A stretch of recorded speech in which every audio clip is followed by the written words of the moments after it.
যদি একটু পানি বন্যা একটু বেশি পানি হয় তাহলেই মনে করেন আমাদের ঘরে পানি হয়। আমরা মনে করেন ঠিক করে এখনও যাই দেখেন একটা ফ্যামিলিতেও এখনও ঠিক করে পাক করতে পারে না, চুলা ভিজে শেষ, ঘরের ভিতরে মাঝামান পানি।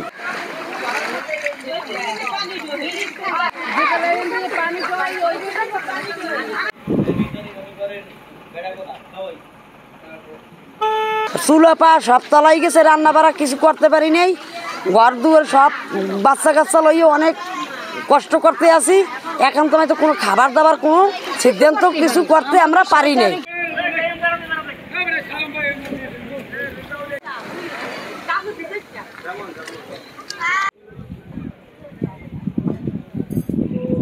আমরা খুব নানান তাগাদায় আছি, ঘরের ফ্যামিলি সহ নিয়ে অনেক খুব দুর্ঘটনাভাবে আছি।